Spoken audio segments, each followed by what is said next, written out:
The Logic of Democracy. Thanks for joining me. I'm not going to read this whole book. I'm just going to choose a random chapter. Introduction, direction, focus, method. Let's head to Chapter 2, Confusion, Perplexity, Frustration, page 19.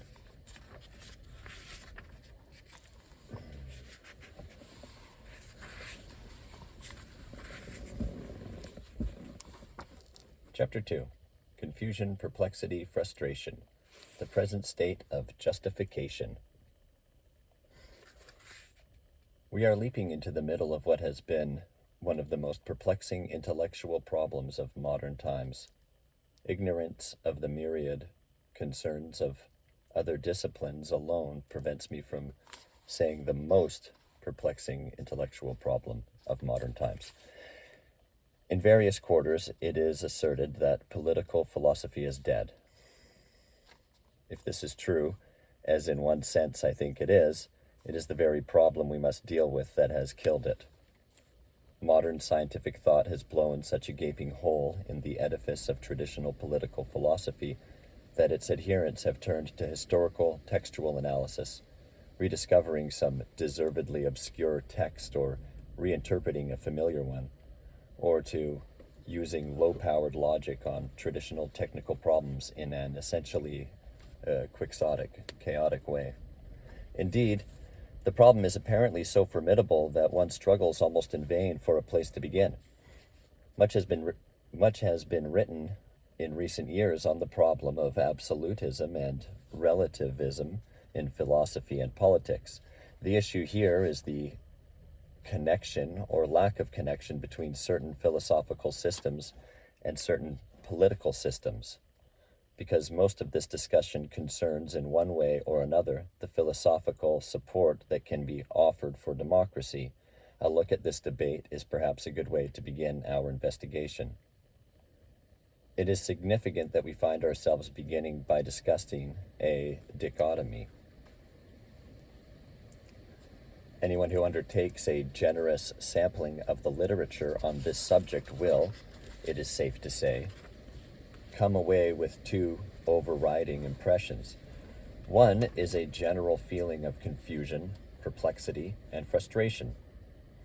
The other is the feeling that one must ultimately choose between two mutually exclusive alternatives.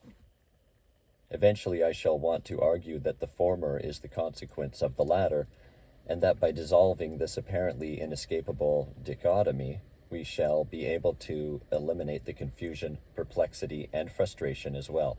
To do this is one of the primary objectives of this essay, but to do it well will require a series of short and careful steps. Let us begin by examining with some care this absolutism-relativism controversy. Professor William Eibenstein has brought together 4 essays that reflect varying points of view. The first of these is by the philosopher Bertrand Russell, the second by political and legal theorist Hans Kelsen, the third by René de Visme-Williamson, who approaches political problems from a Christian point of view, and the fourth by the British sociologist Maurice Ginsburg. As it happens, all these men are in sympathy with democracy, and therefore the possibility of a justification for democracy is one of their central concerns. We cannot, of course, reproduce these arguments in their entirety here. It will, however, be profitable to examine some of their major points in order to see more clearly the complex nature of the subject with which we are dealing. Russell is mainly concerned with showing the relationship between philosophical absolutism and political absolutism on the one hand, and between philosophical empirism and democracy on the other. At its core, his argument is apparently a historical one. In other words, Russell wants to say that in general, philosophical absolutists have argued as well for some kind of political authoritarianism. Plato and Hegel, of course, serve as prime examples. In addition, authoritarian political regimes, authoritarian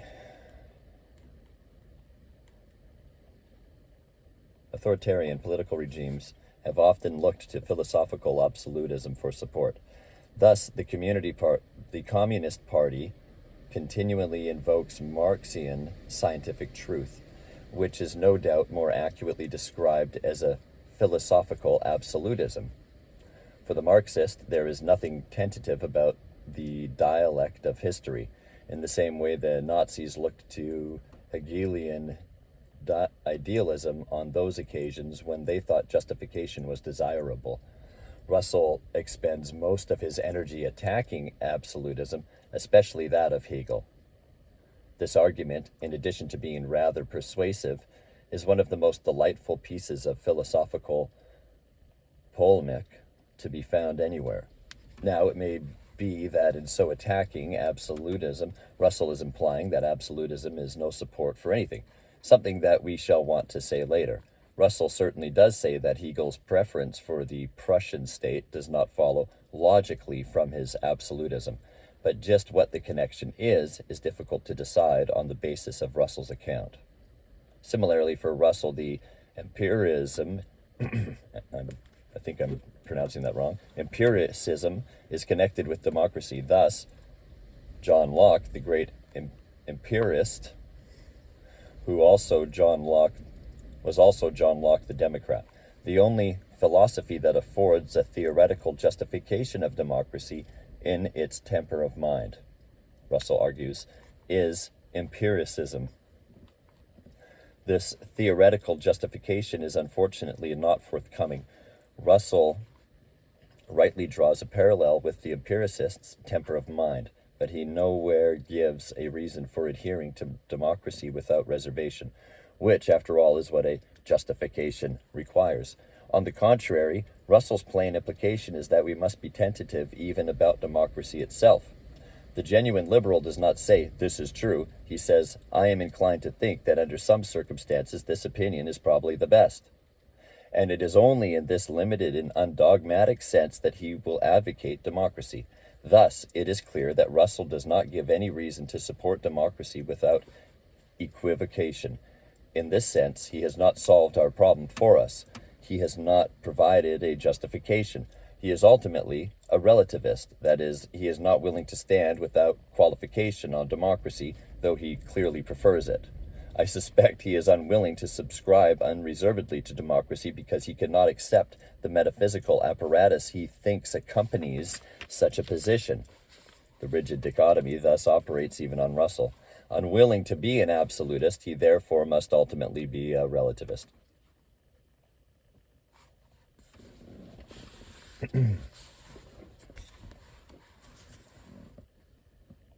I have alleged that this is a confusing, perplexing, and frustrating subject matter, yet so far seems clear enough.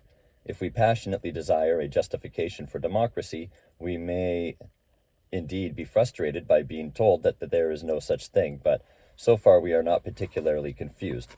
Consider, however, this statement from the essay of Kelsen, whose general argument parallels that of Russell's.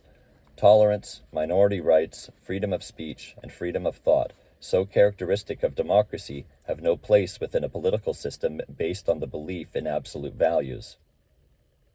Now, Kelsen gives us some plausible reasons for this contention. This belief, he says, irresistibly leads, and always has led, to a situation in which the one who assumed to possess the secret of the absolute good claims to have the right to impose his opinion as well as his will upon the others who are in error. If there is an absolute good, why let an obviously ignorant majority make political decisions? Plato, the philosophical absolutist par excellence, faced this problem and developed his philosopher king to meet it. Rejecting majority rule as nonsense, only by denying absolute values, Kelsen argues, does democracy make sense.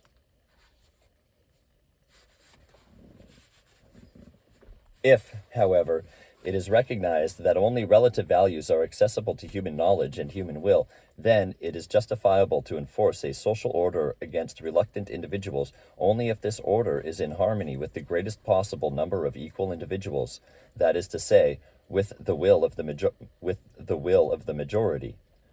It may be that the opinion of the minority, and not the opinion of the majority, is correct, solely because of this possibility, which only philosophical relativism can admit, that what is right today may be wrong tomorrow.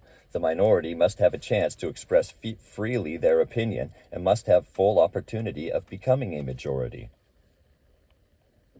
Clearly, this argument is not simply nonsense. It contains a measure of truth. But let us ask two questions. Suppose there is a monarch who is quite unwilling to admit that what is right today may be wrong tomorrow, is willing to listen to anyone's opinion, but simply retains all power of decision for himself because he wants to. One day, a citizen comes to this monarch and says, "You should give up your throne and allow the majority of the people to make the decisions." We can imagine the monarch scratching his right ear with his scepter, looking quite pensive and replying, "That is a very interesting suggestion, but unfortunately, it might be wrong." What will our relativist citizen then say to our relativist monarch? We noted above Kelson's allegation that tolerance, minority rights, etc. have no place in a system based on absolute values. However, the following question may be asked. What if tolerance, minority rights, etc. are the absolute values? I trust that now the skeptics among us will begin to see why we contended that this subject matter was confusing, perplexing, and frustrating. Rene de Van Williamson makes just the point against Kelson that our question suggests. It is high time, he says, that we straighten out our thinking on this matter and realize that those who were the historic and truly great thinkers and champions of democracy believed in absolute values and took their stand there. Williamson refers to the words, "the laws of nature and of nature's God," in the Declaration of Independence, and enumerates the absolutes as the right to equality, life, liberty, the pursuit of happiness, limited government, and revolution. We are entitled, says Williamson, to conclude, therefore, that the signers of the American Declaration of Independence were inspired by a philosophy that is completely alien to political relativism. They took a firm stand on absolute values and had the courage to be dogmatic. The argument then, of course, continues that relativism by its very nature can supply no justification, and that not only is absolutism an historically accurate description of the formation of democracy, but it is also essential to its preservation. We well know that Williamson did not invent these words, that they really are there in the Declaration of Independence. We also understand that relativism, by definition, cannot justify anything, yet we feel the need for justification. Must it now be said that Kelson is talking nonsense? I think not, for surely there is something plausible in connecting relativism with democracy and absolutism with despotism. Before concluding, we must give our last essayist, the sociologist Ginsburg, his chance to clear away this confusion. Ginsburg shows promise early in the essay when he tells us, if democracy is to be justified, we need a surer foundation than ethical relativity. This indeed is a truism, since if moral judgments are emotive or express the demands of groups, the term justify has no meaning other than persuade or coerce. In rejecting ethical relativism, we are thus insisting that there is such a thing as a rational justification of democratic policy. So far, so good. But what is the justification that Ginsburg proposes? I think the most promising line of approach is to say that democracy is considered good because, on the whole, it is the best device for securing certain elements of social justice. This begins to sound a little strange already, but when we hear from Ginsburg that these elements of social justice are equality and freedom, we may fairly wonder how the above promising remarks were ever made. In short, Ginsburg wants us to justify democracy by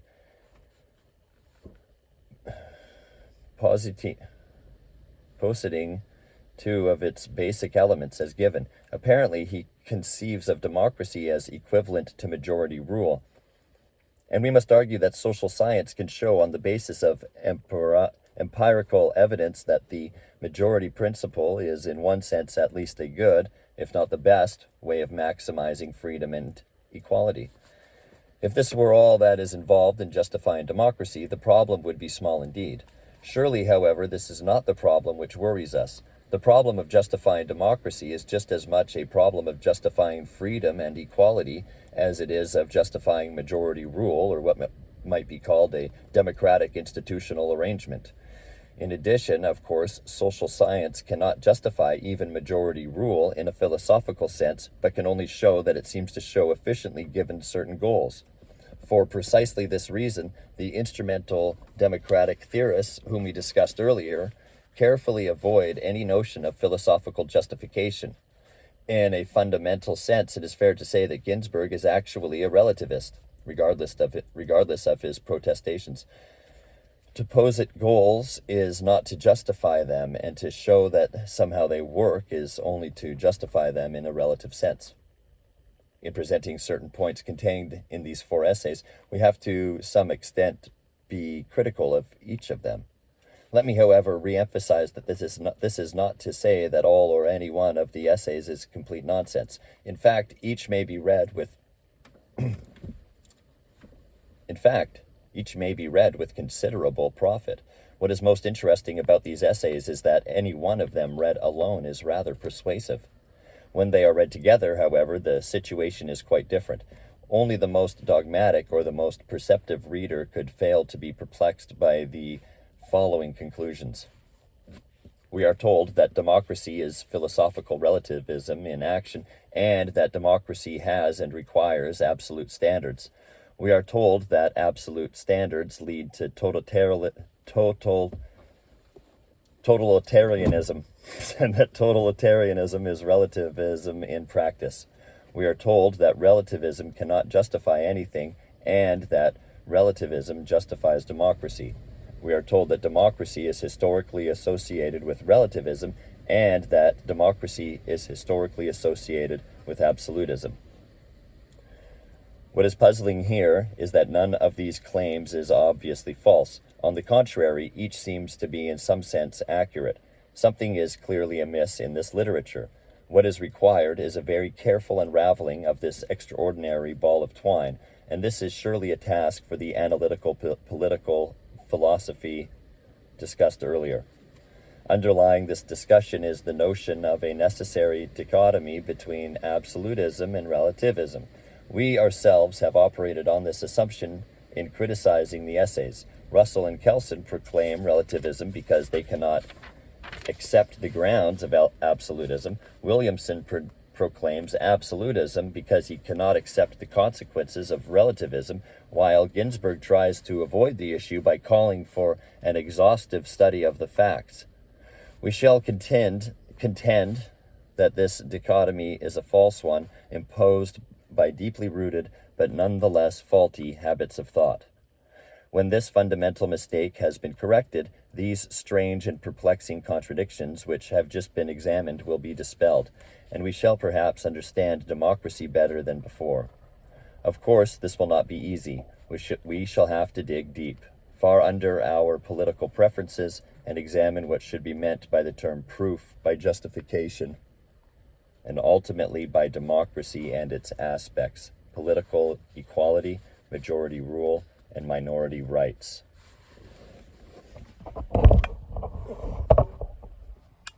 That's today on Kyle's Muse.